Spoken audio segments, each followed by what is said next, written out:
حضرت ابراہیم کی قربانی بھی قرآن نے بیان کی۔ بات کہاں سے شروع ہوئی؟ جناب ابراہیم نے دعا مانگی، ربی حب لی من الصالحین، اے اللہ مجھے صالح بیٹا عطا فرما۔ اولاد کی طلب صرف ماں کو نہیں ہوتی،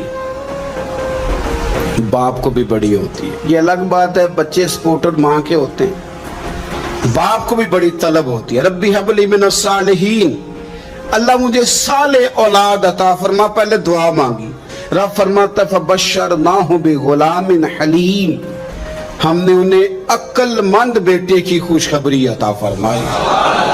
انہوں نے صالح بیٹا مانگا، اللہ نے حلم والا بیٹا عطا کیا۔ بیٹا مل گیا۔ فلما بلغ معہ السعی، پھر جب بیٹا ان کے ساتھ کام کرنے کے قابل ہو گیا، بندہ رات کو تھکا ماندہ گھر آئے نا تو بیٹا تھوڑا سا بڑا ہو جائے تو اس کو چارپائی پہ لیٹا دیکھ کے ابا بڑا راضی ہوتا ہے۔ چلے زیادہ شاعروں نے شان اماں کی لکھی ہیں، اس میں شک کوئی نہیں، انہوں نے نہیں ابا کی طرف توجہ دی، ان کی مرضی ہے، تو زیادہ باتیں اماں کے حق میں ہوئی، پر باپ اور بیٹے کا پیار، بیٹے اور باپ کا پیار، اگر یہ آیتیں قرآن پاک کی کبھی سمجھ میں آ جائیں تو شاید عشق کی ساری داستانیں ختم ہو جائیں۔ بیٹا بھی اپنے باپ سے بڑا ہی پیار کرتا ہے، باپ بھی اپنے بیٹے سے بڑا ہی۔ یہ دعا حضرت ابراہیم نے مانگی، یا اللہ صالح بیٹا دے۔ اللہ نے پھر کہا کہ میں نے خوشخبری دی حلم والے بیٹے کی، فلما بلغ معہ السعی، پھر بیٹا جب ساتھ چلنے کے قابل ہو گیا، قال یا بنی انی ارا فی المنام، کہا اے بیٹے میں نے خواب دیکھی ہے، کیا؟ انی اذبحک، میں تجھے ذبح کر رہا ہوں، فانظر ماذا تری، بیٹے تیری رائے کیا ہے؟ میں نے خواب دیکھ لی ہے، میں ذبح کر رہا ہوں، تو اپنی رائے بتا۔ رائے اس لیے نہیں پوچھی کہ اگر وہ کہیں گے نہ ذبح کرو تو نہیں کریں گے، رائے اس لیے پوچھی ہے کہ لوگوں کو پتہ چلے کہ جس پتر کی تربیت حضرت حاجرہ نے کی ہے اور جس کی رگوں میں حضرت ابراہیم خلیل کا خون ہے اور جس کی پیشانی میں نور محمدی چمکتا ہے صلی اللہ تعالی علیہ وسلم، ان کے خیالات کیا ہیں پتہ چلے۔ اور یہ پوچھا بھی اس لیے تاکہ لوگوں کو سمجھ آ جائے کہ اگر حضرت ابراہیم ذبح کرنے کو تیار تھے تو جناب اسماعیل ذبح ہونے کو تیار، لوگوں کی سمجھ میں بات آ جائے۔ فانظر ماذا تری، تیری کیا رائے ہے؟ قربان جائیں۔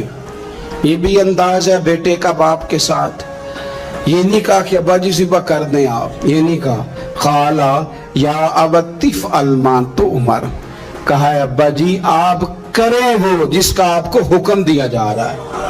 رب جو کہتا ہے نا وہ میرے ساتھ کر دیں، اگر اللہ کہتا ہے ذبح کریں تو ذبح کر دیں، اگر وہ فرماتا ہے اس کے ٹکڑے ٹکڑے کریں تو ٹکڑے ٹکڑے کر دیں، جو رب کہتا ہے وہ کریں۔ مجھے آپ انشاءاللہ صبر کرنے والوں میں سے پائیں گے۔ کریں، میں تیار ہوں، کریں۔ بیٹا ہے، سالوں کے بعد جناب ابراہیم نے دیکھا ہے، اب وہ اس عمر کو پہنچا ہے کہ وہ کام کرنے کے قابل ہوا، ساتھ چلنے کے قابل ہوا، حکم آ گیا۔ دیکھو ایک مشکل وہ ہوتی ہے کہ تبلیغ کرنی ہے، کافروں کو رستے میں مشکل آ گئی۔ ایک مشکل وہ تھی کہ کافروں سے لڑائی کرنی تھی تو رستے میں مشکل ہے۔ یہاں تو کچھ بھی نہیں، بیٹھے بٹھائے رب نے کہہ دیا کرو بیٹا ذبح۔ سمجھ آتی ہے کہ یاری تیری سونا ہے پر ازمائشاں بھی تیریاں اگ، اے سونا پرکھیا جامدہ ہی پہلو نال لگان دے لگ۔ وہ اپنے پیاروں کو نہ بیٹھے بٹھائے بھی امتحان لے لیتا ہے۔ کہا میں تیار ہوں، مجھے صبر کرنے والوں میں پائیں گے۔ فلما اسلم وتلہ للجبین، اللہ فرماتے ہیں جب دونوں حکم ماننے کو تیار ہو گئے تو باپ نے بیٹے کو پیشانی کے بل لٹایا، شیطان بڑا سر پٹایا، دوڑا، میں نے تو گمراہ کرنا تھا آدم کی اولاد کو، یہ کیا بنا؟ اللہ کی رضا کے لیے بیٹا تک قربان کرنے کو تیار ہو گئے، دوڑ کے جناب حاجرہ کے پاس گیا، پتہ ہے آج کیا ہونے لگا ہے؟ پتہ ہے جناب خلیل کہاں لے گئے ہیں جناب اسماعیل کو؟ کہنے لگی سیر و تفریح کے لیے گئے ہیں، یہی ہیں؟ کہنے لگے نہیں، وہ تو ذبح کر دیں گے۔ جناب حاجرہ کہنے لگی کبھی باپ نے بھی بیٹے ذبح کیے؟ کہ ان کا گمان ہے کہ رب کا حکم آیا ہے۔ فرمانے لگی تم مردود شیطان ہے، اللہ کے نبی کا گمان نہیں ہوتا، رب کے نبی کو وحی آیا کرتی ہے، دوڑ جا ادھر سے۔ اگر میرے مالک نے میری گود کا پالا مانگا ہے تو ایک اسماعیل ہے، کاش میری گود میں ہزاروں ہوتے، میں ایک ایک کر کے سارے اپنے رب کے نام پہ قربان کر دے۔ دوڑ کے آیا جناب اسماعیل علیہ السلام۔ پتہ ہے آپ کے والد کہاں لے جا رہے ہیں؟ فرمایا یہی سیر کے لیے۔ کہنے لگے نہیں، ان کو تو خواب آئی ہے، رب کا حکم آیا ہے، وہ تو ذبح کر دیں گے۔ تو فرمایا ٹھیک ہے، میرے والد ذبح کریں گے تو میں ذبح ہو جاؤں گا، آپ نے میری بات کو سمجھنا ہے۔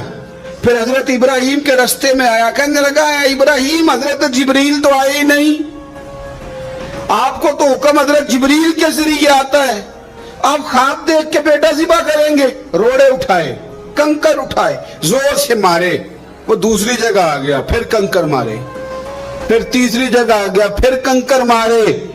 کیا دنیا میں یہ بھی انداز بھی ہے کہ روڑے مارے تو عبادت کا ثواب ملے؟ آپ میری بات کو سمجھنا یار، روڑے مارو، روڑے کون مارے؟ حاجی صاحب مارے، ایک دفعہ مارے، کہا نہیں 3 دفعہ مارو، 3 دن مارو، آؤ روڑے مارو۔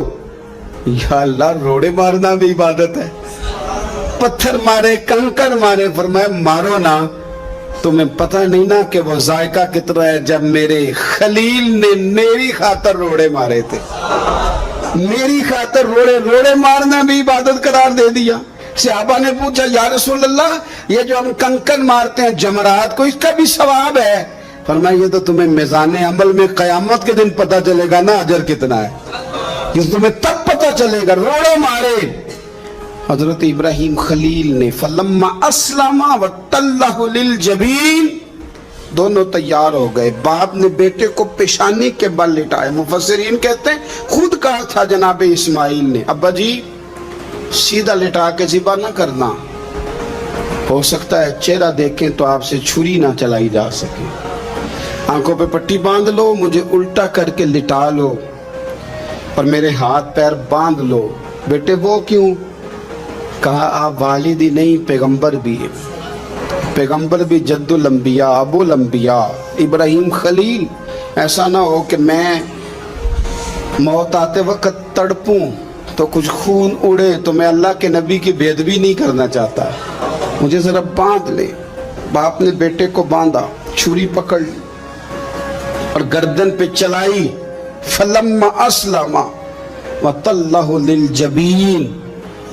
آپ کبھی مزہ تو لے ان آیتوں کا، دونوں تیار ہو گئے، باپ نے بیٹے کو گردن کے بل لٹا لیا، وَنَادَيْنَاهُ أَن يَا إِبْرَاهِيمُ، رب فرماتے ہیں ہم نے آواز دی اے ابراہیم۔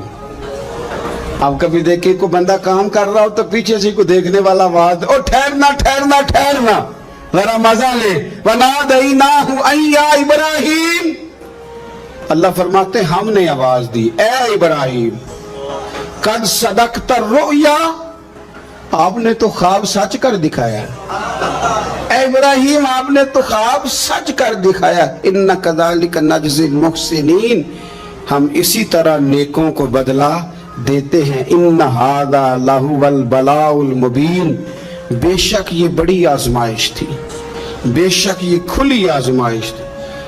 میں نے کہا تھا قرآن کی آیتوں کا بھی مزہ لیا کریں، یہ کھلی آزمائش تھی۔ جب آزمائش لینے والا کہتا ہے آزمائش کھلی تھی اور دینے والے نے سچ کر دکھائی، تو پھر حضرت ابراہیم کی شان دیکھی نا کتنی بلند ہے۔ لینے والا کہتا ہے آزمائش کھلی تھی، وَفَدَيْنَاهُ بِذِبْحٍ عَظِيمٍ، اور ہم نے انہیں بچا لیا فدیے میں عظیم ذبیحہ دے کر۔ اللہ نے نا پھر دمبا بھیجا جنت سے، حضرت ابراہیم نے چھری چلا دی تھی، روکی کوئی نہیں، چھری چلا دی، اور جب بری طرح ذبح ہو گیا تو آنکھیں کھولی تو آپ نے دیکھا کہ نیچے دمبا ذبح ہوا پڑا ہے، اور جناب اسماعیل دور کھڑے مسکرا رہے ہیں. تو حضرت ابراہیم کی زبان سے نکلا اللہ اکبر اللہ اکبر. آپ کی بات سن کے جناب اسماعیل بھی پکارے اللہ اکبر اللہ اکبر. یہ لفظ سنے تو حضرت جبریل بولنے کہنے لگے لا الہ الا اللہ واللہ اکبر. جب انہوں نے یہ کہا تو حضرت سیدنا ابراہیم پھر بولنے کہنے لگے اللہ اکبر وللہ الحمد. اللہ کو یہ لفظ بھی بڑے پیارے آئے. فرمایا پڑھو نا 9 ذی الحج کی فجر سے لے کر 13 تک پڑھو نا ذرا سارے اللہ اکبر اللہ اکبر لا الہ الا اللہ واللہ اکبر وللہ الحمد. فرمایا یہ پڑھتے رہو. انہوں نے پڑھے تھے مل کے تو مجھے بڑے پیارے لگے. فرمایا ہم نے انہیں بچا لیا ایک فدیہ عظیم فدیہ دے کے وَتَرَكْنَا عَلَيْهِ فِي الْآخِرِينَ. اور ہم نے ان کے ذکر کو چھوڑا ہے آنے والوں کے لیے. کیا لفظ ہے قرآن کے, قربان ہونے کو دل کرتا ہے. یہ بات بیان کر کے پتہ کیا فرمایا رب نے فرمایا خدا خود میر مجلس بود رب کریم نے فرمایا کیا فرمایا سلام علی ابراہیم. قربان جائے سلام علی ابراہیم. کیا بات کہاں ختم ہو رہی ہے کہاں پہنچ رہی. کیا انداز سلام علی ابراہیم سلام علی ابراہیم. فرمایا سلام ہو ابراہیم پر سلام ہو ابراہیم پر سلام ہو. حضور فرمانے لگے غلاموں یاد رکھنا قربانی حضرت ابراہیم کا طریقہ ہے. یہ وہ طریقہ کبھی بیٹے بھی کسی نے ذبح کیے لے آئے میدانوں میں بیٹے ذبح کرنے لے آئے. میرے نبی پاک سید عالم صلی اللہ علیہ وسلم نہ شوق کرتے قربانی کا. بڑی پیاری چیز کوئی ہو نا تو بندہ کہتا ہے بڑی پیاری بڑی لاڈلی. کہتا بیٹے یہ چیز ہے تیری ذرا سنبھال لینا. بڑی قیمتی چیز ہو تو بندہ بیٹے بیٹیوں کہتا ہے آؤ نا تمہیں دکھاؤں. رسول پاک علیہ السلام فرمانے لگے اپنی لاڈلی بیٹی سیدہ فاطمہ الزہرا کو حضرت زہرا پاک رضی اللہ تعالیٰ عنہ سے کہا فاطمہ ادھر آؤ اپنی قربانی کے پاس آ کے کھڑی ہو جاؤ میں تمہارا جانور ذبح کرنے لگا. اس کے پاس آ کے کھڑی ہو جاؤ میں ذبح کرنے لگا ہوں. پاس آ جاؤ. ہمارے ہاں نا کاکروچ دیکھ کے چیخ مارنا فیشن ہے. چھپکلی دیکھ کے ڈر جانا فیشن ہے. جوان آدمی کو چوہے سے ڈر آتا ہے. تو میں نے کہا میاں تو جہاد کیسے کرے گا. اوہو بکرا ذبح ہو رہا ہے پیچھے ہٹ جاؤ. کیوں جی کہتے میں پڑھا لکھا جو ہوں میرے وہ پیسے جو ہیں. کیا بات کرتے ہیں آپ. دنیا میں سب سے نازک اور لطیف جسم میرے رسول پاک کا ہے اور حضور اپنے دست مبارک سے جانور ذبح کرتے تھے.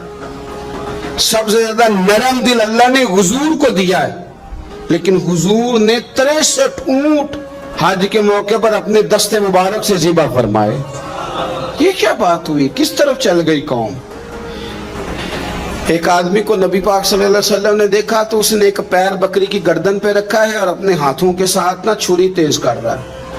حکمت سے بھرا جملہ میرے نبی پاک کا. حضور فرمانے لگے تم اسے 2 موتیں دینا چاہتے ہو. ترغیب و ترہیب میں حدیث میں 2 موتیں دینا چاہتے ہو.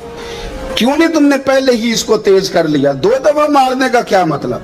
اچھی طرح سے آپ جانور کو خریدیں اچھی نیت سے لے کے اچھی طرح ذبح کریں اور خود آپ پارٹیسپیٹ کریں. جب یہ کام ہو رہا ہو آگے بڑھیں صحیح کر کے ذبح کریں اور پھر اس کو اچھے طریقے سے تقسیم کریں.